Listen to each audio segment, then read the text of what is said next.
Assalamualaikum warahmatullahi wabarakatuh.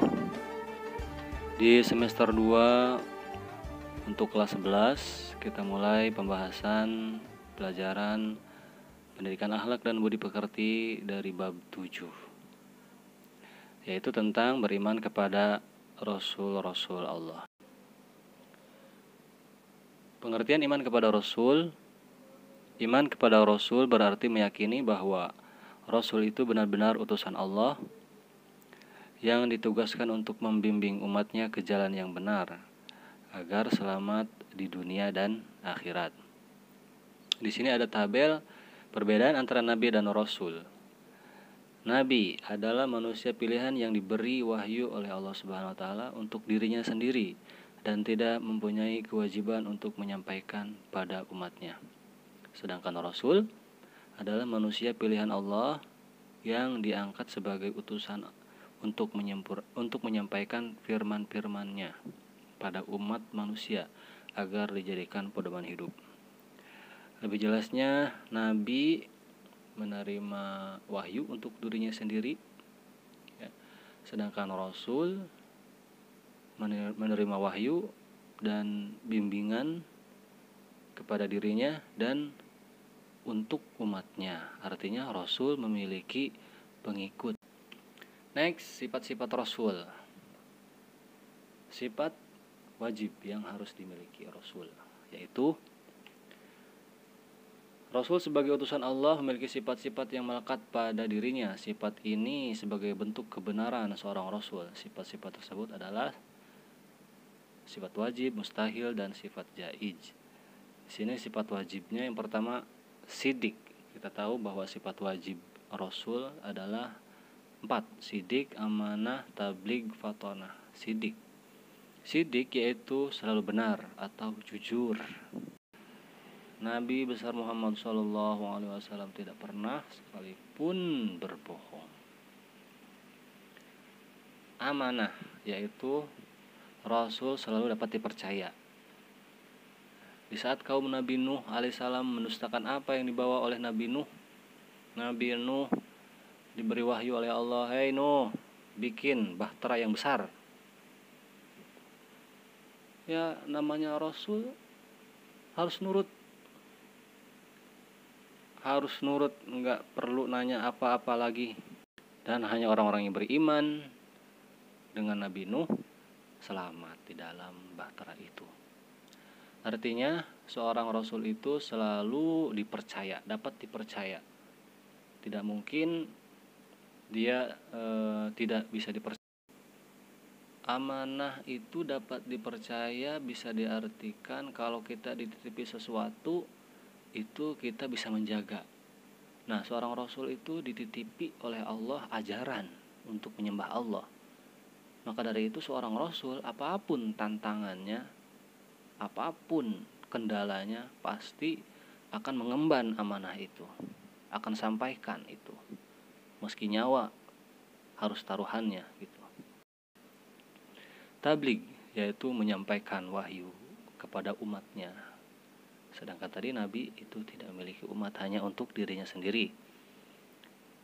Tabligh itu harus selalu menyampaikan, sampaikanlah dari diriku walau satu ayat gitu kan.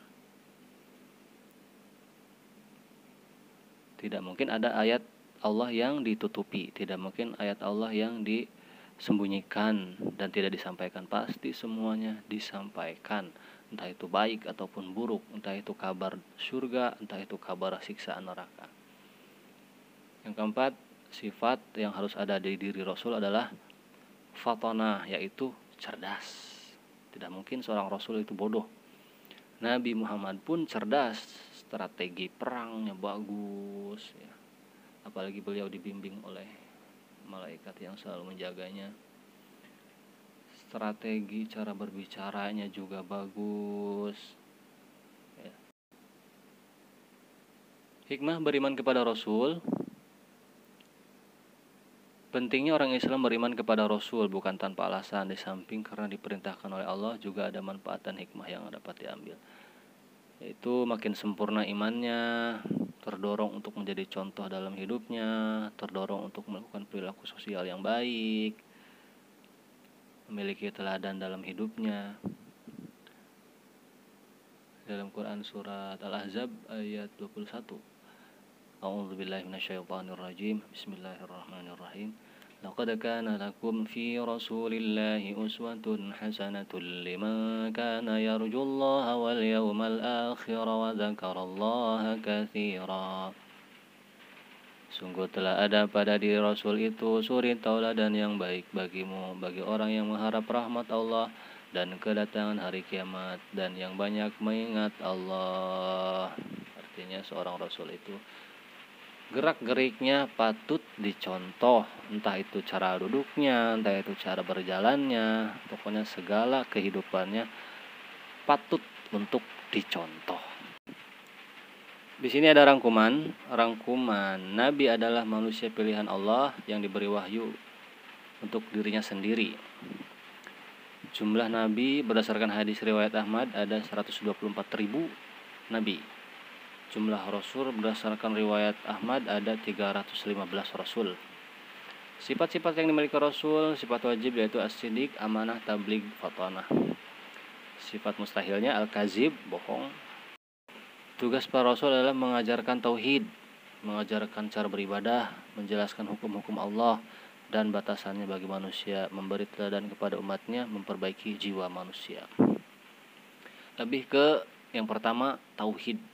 Tugas Rasulullah itu mengesahkan Allah, tidak boleh ada kekuatan lain di luar kekuatan Allah. Kita harus mempercayai adanya Allah, Tuhan yang esa. Qul huwallahu ahad. Tidak ada Tuhan yang 2, 3, 4. Tuhan tidak beranak, Tuhan tidak diperanakan. Tuhan bukan Allah, bukan laki-laki ataupun perempuan. Itu yang harus disampaikan oleh seorang rasul. Selanjutnya, cara beribadahnya, kemudian cara bersosialnya, memperbaiki jiwa manusia. Juga tidak boleh menzalimi hewan, tumbuh-tumbuhan, alam sekitar kita. Itu juga tugas seorang rasul, khalifah di atas muka bumi ini.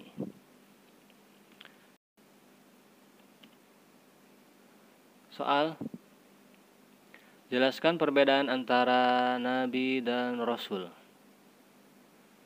Tadi dalam tabel ada, ini dia. Nabi manusia pilihan yang diberi wahyu oleh Allah untuk dirinya sendiri dan tidak mempunyai kewajiban untuk menyampaikan pada umatnya. Sedangkan Rasul, bedanya adalah manusia pilihan yang diberi oleh Allah wahyu, firman-firmannya, artinya memiliki kitab, pedoman, dan juga untuk umatnya, memiliki umat pengikut. Itu perbedaan Nabi dan Rasul. Nomor 2, mengapa kita harus beriman kepada Nabi dan Rasul? Mengimani Rasul merupakan kewajiban hakiki bagi seorang muslim karena merupakan bagian dari rukun iman yang tidak dapat ditinggalkan. Sebagai perwujudan iman tersebut, kita wajib menerima ajaran yang diberikan oleh Rasul. Perintah beriman kepada Rasul terdapat pada surah An-Nisa ayat 136 tadi. Berilah contoh perilaku yang mencerminkan bahwa seorang itu beriman kepada Rasul, minimal 2 contoh perilaku. Makanya teman-teman semua harus banyak membaca tentang sifat-sifat Nabi, bagaimana kehidupan beliau, sehingga kita bisa mengikuti dan meneladaninya. Oke. Kemudian nomor 4, mengapa Allah memberi mukjizat kepada para rasul? Sebutkan jenis mukjizat yang kamu ketahui. Karena untuk menguatkan dan membuktikan kepada umatnya yang belum begitu mempercayai akan kerasulannya. Itu alasannya. yang sukar gitu ditanya oleh para tukang sihir. Maka Nabi Muhammad membelah bulan dengan tangannya. Bulan itu pun terbelah. Sampai pada saat ini seorang astronot gitu ke bulan, ada retakan besar melingkar di bulan itu, membuktikan bahwa bulan sempat terbelah gitu.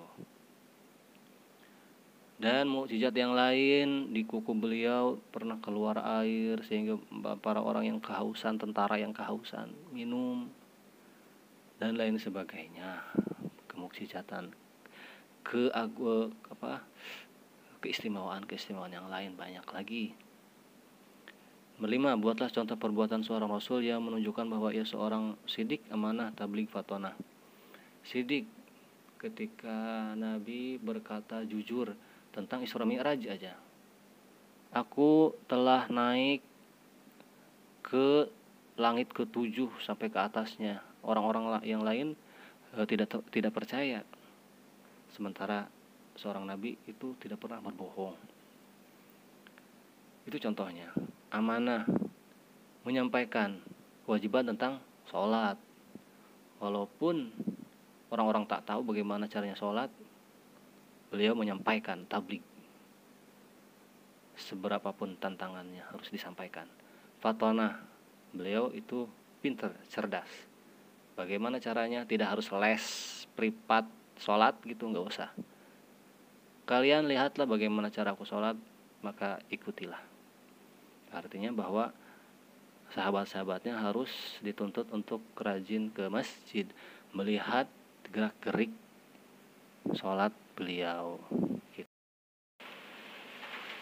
Nanti di video ini ada soal, linknya Google Form, tolong diklik. Nanti dikerjakan. Soalnya adalah soal ini, 5 poin ini. Beri komentar nama dan kelas untuk nilai kehadiran. Oke, nilai kehadiran, nama dan kelas, komentar di video ini. Sekian dari Bapak. Ini pembahasan bab 7, beriman kepada Rasul ya, untuk kelas 11. Sekian. Assalamualaikum warahmatullahi wabarakatuh.